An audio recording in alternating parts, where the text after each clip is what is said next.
Welcome back to the channel. Today we have Mr. Sneaky back. It has been a minute since we've spoken, but I wanted to do with you, Mr. Sneaky, a state of the game video. It's something that I've never really done for Call of Dragons. I do it all the time for Diablo Immortal on the other channel, but on this one I've never done it. I thought it was a good time, and who better to talk to about it than you.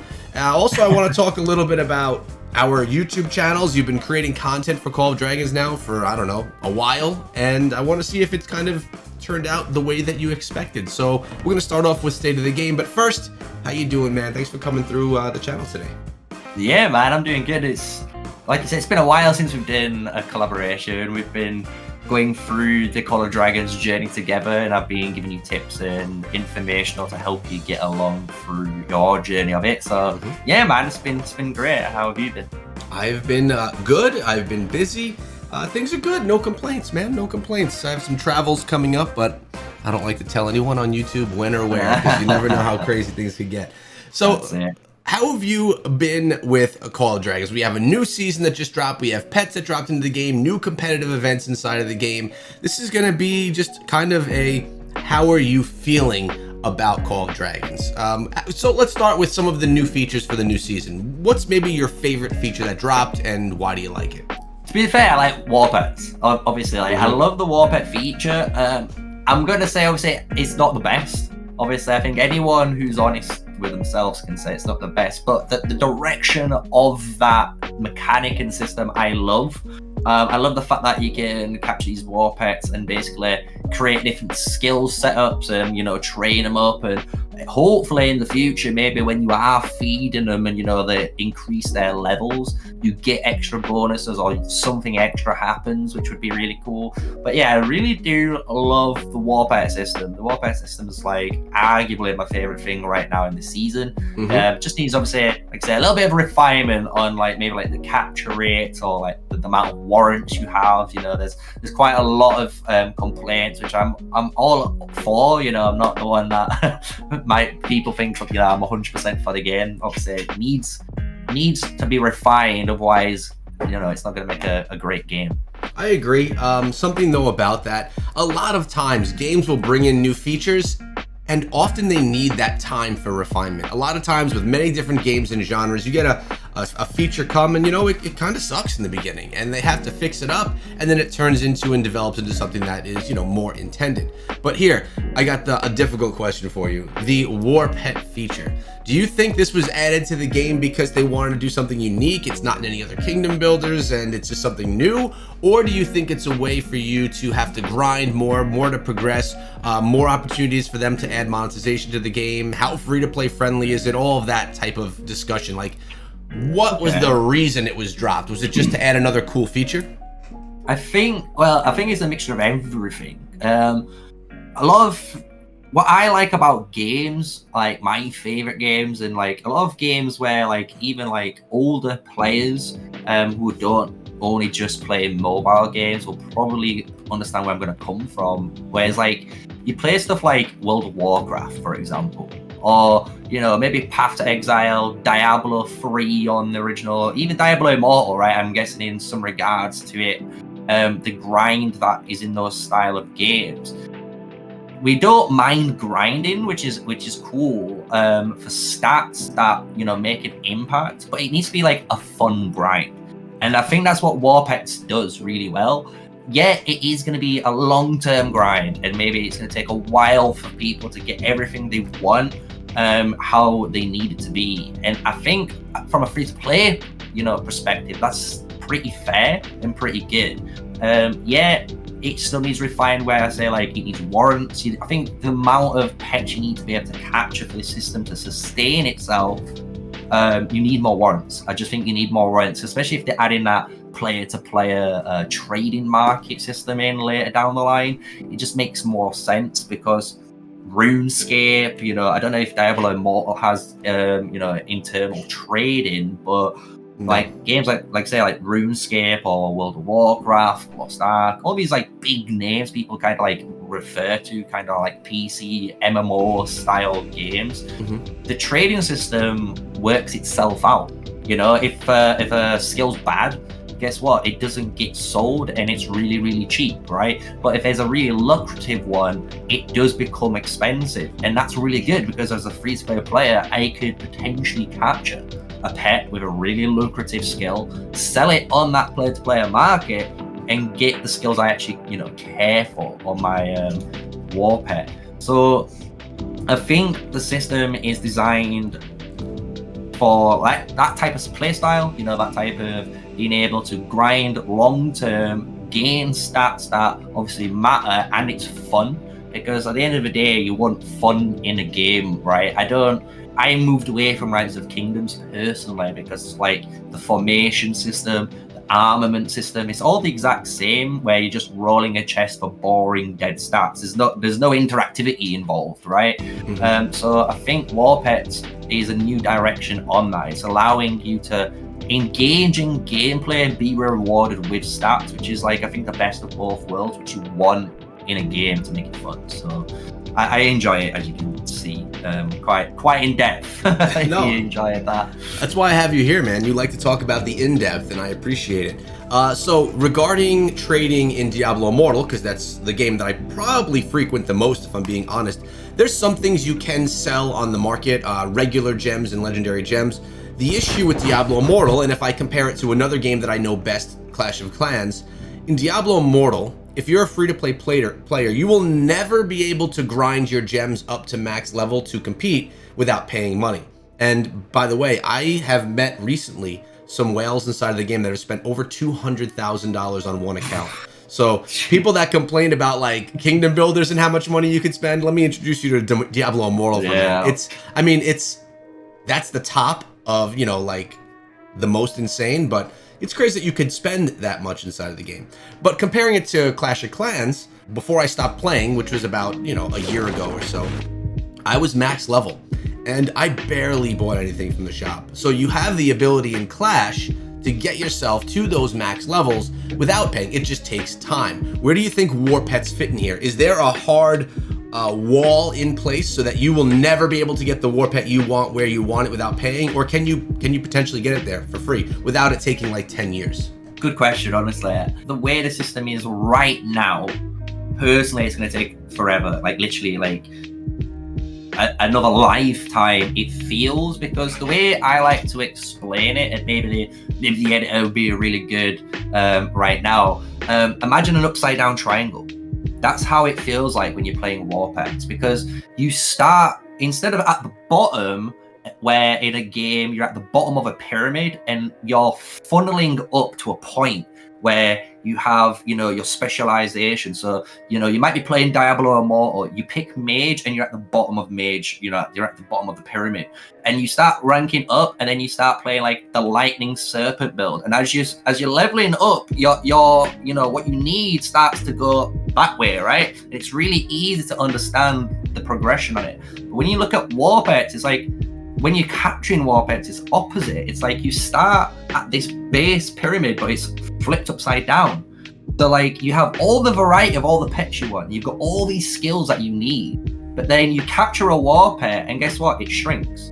And you've got to release this pet potentially to capture that skill, right? So now you've released that pet and guess what? The pool shrinks even further, because now I need to use that skill to learn, should I say, onto my pet, and it needs to land on the right skill slot and not on the one that I need it on. So I've done all these stages of work. Like stage 1, I've grinded the right pet. Stage 2, I've released it and somehow luckily got that skill. And then stage 3, I've got the skill about to hit it onto the right pet and it lands incorrectly. So I've done all of this work and it just, like I say, it's the best way of explaining, I think, the whole system is an upside down triangle. It's a weird way of thinking about it, but you get so much volume, and the way the system's currently made, it does just diminish your return of investment. So I hope in the future it changes, because I've already suggested, obviously, different ways they could implement this, especially where you've got to imagine season 3 or season 4 Call of Dragons. Who knows what that looks like? But there could be more War Pets that get added. And over time, there's so many more War Pets that get added. If I'm only capturing 5 a day, how am I going to make a dent into this system. It's like, imagine playing Pokemon and only being able to capture 6 Pokemon a day. It doesn't work. It just doesn't work, right? It's one of them systems where right now it's brutal. I'm going to be honest, it's brutal for the player, but I think it can head in the right direction, right? I have hope, and that's what I hope that happens. I think the devs might understand this is one mechanic they kind of have to let players grind properly, not like restrict the grind. So we'll see what happens. We'll see what happens in the future, obviously. But that's my take on all of that situation right there. Thank you. And you make a good point there about as more war pets are introduced, the grind becomes more and more difficult. It reminds me of the charm system in Diablo Immortal, where you're rolling, there's a lot of luck involved. As new characters are released, there's more charms, there's less chances of getting, and it becomes more difficult as time goes on. So we're in season 2 right now inside of my server. I'm honestly getting tired of having to redo everything each season. I know that there were a lot of people that were in that boat, and there are a lot, and I understand the reasoning behind it, and I like the reasoning behind it, but being a true player here, I'm tired of redoing everything every season. I feel like the season's over before you know it, and you're back starting it again. I'm not going to ask, unless if you want to share how you personally feel about it, but how are you seeing the community feeling about this? Do you think that the game is suffering because of the need to regrind every single season, or do you think that it's something that people enjoy doing and it's something that is not holding back the game? Because they can go play Rise of Kingdoms and not have to do that. Obviously, they're different style games or different in ways. Yeah. To be honest, I think you made the point right there, right at the end, which I've noticed. So a lot of my audience members, really funnily, when I ask or I quote Rise of Kingdoms stuff, a lot of them have no clue what I'm talking about, which is weird. It absolutely surprises me. They're literally brand new to this genre through Call of Dragons, right? And they love the game. They love the resets. They understand the concept of it. Yes, they will, and I agree with them. There's certain things that you just wish that didn't reset. But obviously there's things that are adding in that makes it better. But when you're a player that's come from Rise of Kingdoms, I've noticed it's a complete different take. I think if you're a Rise of Kingdoms player and you come to this game, you're too accustomed to having a maxed out commander. You don't have to worry about it. You're happy with the fact that every single thing you do, you get to keep, even though like it's technically a massive disadvantage in the long run. Like there's so many things that like Rise of Kingdoms has as a problem that Call of Dragons tries to address, but even then, like I think Rise of Kingdoms players just want to dislike the game, which is fine. Like, you know, it might not be the game for you, but when you're looking at both games, especially, which I've said is Call of Dragons, in my opinion, is the better game for open field combat. If you want open field combat, you play this game. But if you're kind of the guy that loves rallying and you love garrison and you love that type of combat, guess what? Rise of Kingdoms is going to be your game. It's made for that, the way it's built, right? So it's two different dynamics, and because of that, like the whole season reset system that people like hate and love, it's like Marmite almost. It's such a weird system where like people either hate it or love it, right? But if you ask the players, okay, if we allowed you to keep everything, they'd probably hate it even more, because it's like, okay, then all the whales and spenders get to keep all the CP items, they get to keep all their hospital, resource items, like you get to keep all these extra stuff that give you honestly the biggest advantage at the start of the season. So it's one of them where I think the season reset's good. It just needs, like I said, I think it just needs refining, and I think that's the one key point with Call of Dragons, which it is doing nicely as well, I must admit, just to throw that in there. Like it is addressing problems quicker than people will happily give it credit for. So yeah, I hope that answers your question on the season reset side. No, it does. And just to be frank here, I do think that Call of Dragons is the superior kingdom builder. It's the one that I enjoy playing more. But at the end of the day, it is a kingdom builder. And I think what happens here with this season reset is you get people that play the game because they want to have the collectability element of it. They want to have all the heroes unlocked and all of that. They want to have as many pets as they can get. Those are more of a casual collector style player. Then you have the players that play that are just for war. They want the battles, and that's really all that they're there for. I think the season reset doesn't lend itself well to the casual players because they find themselves, and it sounds kind of weird because it's actually there to help the casual players so that they can compete with the whales. But when you're thinking of someone that logs on for 30 minutes, an hour a day, doesn't participate in a bunch of activities, they're going to find themselves having to do the same things for the majority of the season just to get where they were, just to have to redo it, like, you know, the Dragon Trail or farming up their heroes before they can even get into some of those battles. So I can understand where the grind there can become really repetitive for people that are not your hardcore players and playing for hours a day. So I think that's it. But overall, in a nutshell, based off of community that you hear, the live streams when you get to talk to the community, because I know you do that in your channel, and just the overall health of the game, how do you feel it's doing? Is it where you expected it to be when the game was in beta and you were playing it and you were comparing it to Rise of Kingdoms and thinking, is this going to beat Rise of Kingdoms? Like, where does it stand for you? It's funny enough because I did a video recently on this, addressing like, is Call of Dragons dying, right? Because that's the one age question, because it's been a year. But it's funny when you look at Rise of Kingdoms' first year and then you look at Call of Dragons' first year, and you actually compare first year to first year, you'd be surprised on how much better Call of Dragons is doing compared to Rise of Kingdoms. And the funny thing is like Rise of Kingdoms, especially the old school players, know it as Rise of Civilizations, right?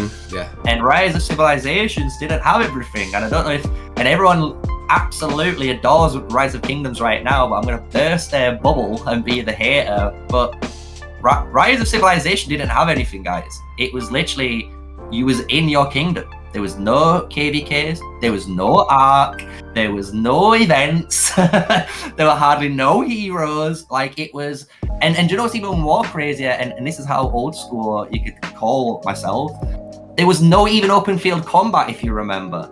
The open field system that is in the game today in Rise of Kingdoms wasn't even in the original game. They developed that and it got implemented over, and that's one of the biggest reasons why you saw a massive influx of players. And then it started adding the Arc of Osiris. Then it started adding the KKs, you know. Then it started adding the new seasons and stuff like that, basically.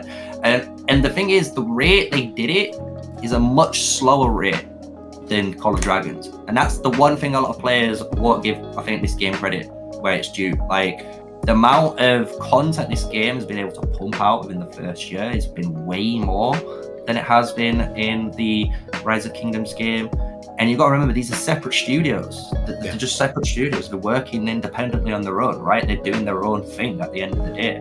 So it's the fact that, like, it's doing its own thing. It's growing quicker. You look at the amount of players it has more players than Rise of Kingdoms did in that first year. Like, it has everything going for it. And even if you compare Rock to Call of Dragons right now on Google Trends, you'll see that, yeah, Rock's higher.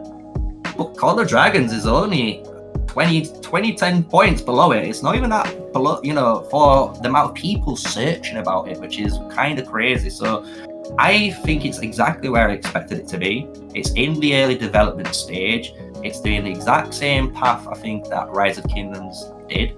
And if you look at this game now and you think it's bad and all that, technically you could you know, argue those points.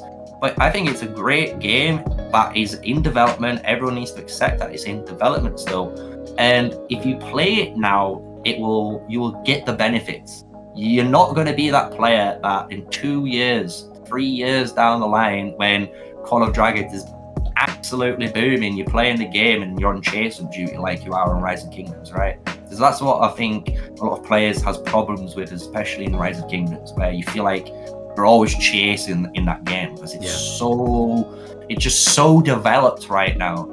And guess what? You have the opportunity to kind of it's I'm not gonna say it's an easy journey because it's not an easy journey. It's gonna be gritty, it's gonna be nasty, it's gonna be ups, there's gonna be downs. But if you persevere through it with your main account, you will definitely outperform any player that's gonna start playing this game. I can guarantee it, and I can see it growing to the same capabilities as Rise of Kingdoms is. So I think if you're not going to give it an open eyes, then I think you're kind of I wouldn't say an idiot, but you're not, I would say fair. You need to be fair. I think if you're fair with the game is fair back to you. So that's my whole point on it. I hope that answers your question on the growth of COD and kind of like my feelings on it too, because it was a bit more my feelings as well on it. So yeah. No, that's great. I like a lot of the things that you brought up. First of all, when it was Rise of Civilizations, I started creating content for that game when it launched. I don't even remember, I mean, that was a while back. I don't even remember that it didn't have open field combat in the beginning. I literally don't remember that at all. But there's something about expectations that we didn't really touch on. So Rise of Kingdoms launched, and it developed all of those features over the years. It launched a shell of a game for Clash people. So did Clash of Clans. It was just a farming game. There was no war, there was no nothing like that. But now, for a game to compete in either the base building game genre for Clash of Clans or the kingdom builder genre here for Call of Dragons, you have to start where the leaders are, right? They couldn't have launched Call of Dragons as a shell of it like Rise of Kingdoms did, because no one would have wanted to play it. They would have all stayed and played Rise of Kingdoms. So really, it's an uphill battle from the start for developers, because they have to produce a game on the level, if not beyond, of the competition that's leading. And honestly, I think that they did a nice job, and they did start it off beyond, right? Even with the different types of troops, having the air troops, being able to, the combat system and how it actually worked is more developed. I like it better in Call of Dragons. So, like, for example, I played a bit of Infinity Kingdom in the past, right? I love the game. I like the dragon element of it, but there was no open field combat in the game. So that was a kingdom builder that was launched after Rise of Kingdoms, and it lacked a feature that was really, that would make it stand out. And it is, it does not do well compared to Call of Dragons or compared to Rise of Kingdoms. So I think that they've done a nice job. I think that they are in development and continuing to do things. And I agree with you that when you look at Google Trends, and a lot of people that aren't YouTube people don't know Google Trends, but it's a great tool to check out how many people are looking for the content that you're creating. So this is going to bring us into our YouTube discussion right now, but if I'm researching a game that maybe I want to start a YouTube channel for or cover on a channel, I'll hit it up on Google Trends. And I'll compare it to other things I'm playing. So I know where Diablo Immortal lies for me, because I know what kind of views I get and what that all looks like. I'll compare another game and say, how does this compare to something that I am already familiar with? And I could say, oh, wow, there's a ton of people that are interested in this. I should make some videos on that. Or I'll say, oh man, no one's searching for that. That's not a good idea. It's a waste of my time.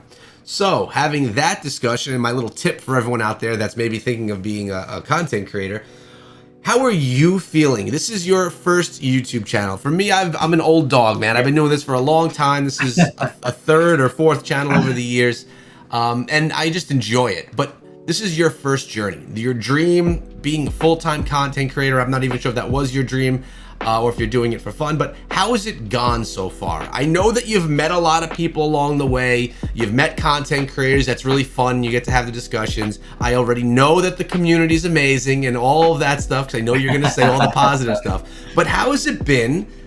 And I also know that you are very active with the Call of Dragons development team and community and feedback and all of that, which is a great thing to have, to know that you actually have some your opinions are there in front of the people making the decisions. So give me, though, as a YouTuber, as a content creator, how has this been?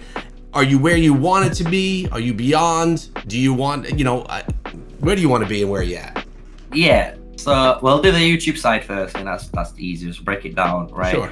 The YouTube side, well, funny enough, yesterday was my 1 year anniversary. So happy anniversary, brother. Yeah, man. So technically yesterday was the very first ever, I don't know what you want to call it, the abomination, the start of the journey the roughest of audios, the nastiest of camera, whatever, right? But it was the start, right? And honestly, I started my journey with, at first, it was going to be kind of like a side hustle, where I was thinking, if I can, and I time it right, and I do the right things, maybe I can make this into a full-time career, right? So that was like my intention. I set, honestly, really small goals. I didn't realize, like, for my first year, honestly, I only wanted 1,000 subs. I was like, if I can get my 1,000 subs, I can get my affiliated. I feel like I've conquered the plan. I'm a nobody. I've not, I've got no skills, no YouTube skills, no editing skills, no anything to do this job, nothing. Like, but you can see, like, through my channel, which is, I think, one of the things that I kind of like pride myself on, and I kind of took this, I'm not even gonna lie, from the #1 YouTuber, Mr. Beast himself.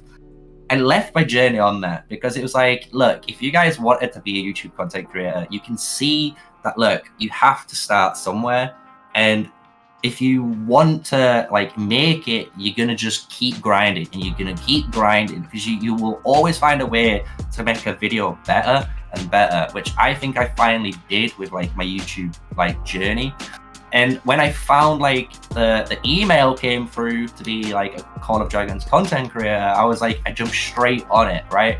And ever since then, like, working with the devs, as me personally, and I know a lot of YouTubers will say this as well, like, this is really unique, like, the way this content creator program works, because they actually listen to a lot of us, as well as they give us, realistically, a lot of creative freedom.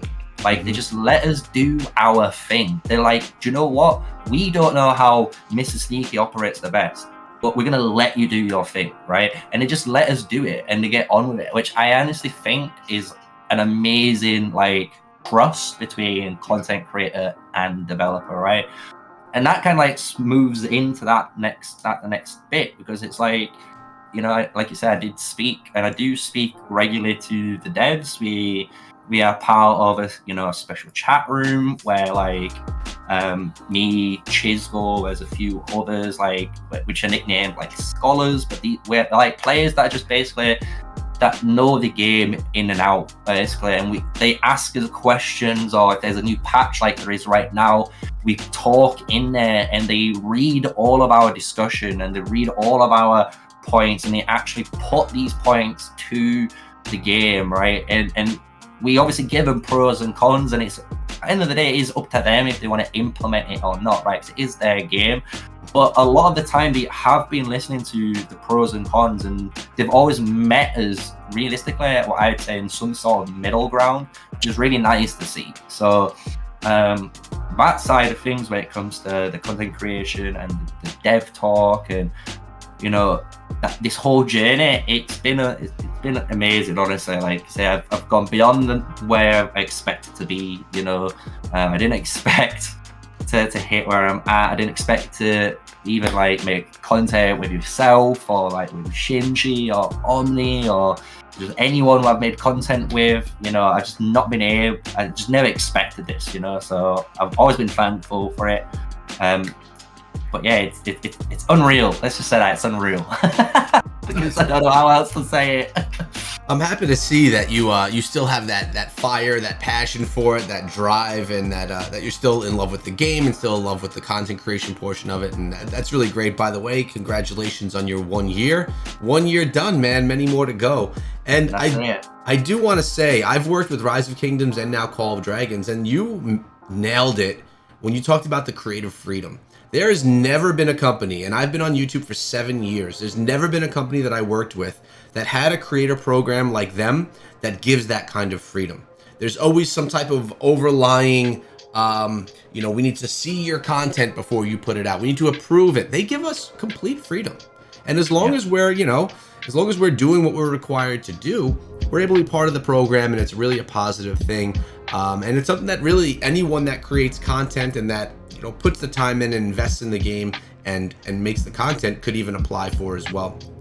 So I'm sure we're going to be seeing new creators come up over the years, and that's exciting, specifically for Call of Dragons. But Man, I'm glad we caught up. I think we should do this every, I don't know, month or two, just kind of get together, talk about some of the new features inside of the game. I know that you do it or had done it on your little podcast that you do in the past. So Yeah, man. maybe we'll do a little version over here where I get to get all your summaries and kind of share them with the community over here in the channel. But thanks for coming through. For anyone that wants daily breakdowns and guides and really everything regarding Call of Dragons, the stuff that you're not getting here, let's be honest, I'm having fun making content, getting goofy with some content. I'm not really putting out guides for people, but if you want guides, Mr. Sneaky's your man. Go check out his channel. I'll be linking it in the description. Most likely, if I remember, it'll be a pinned comment as well.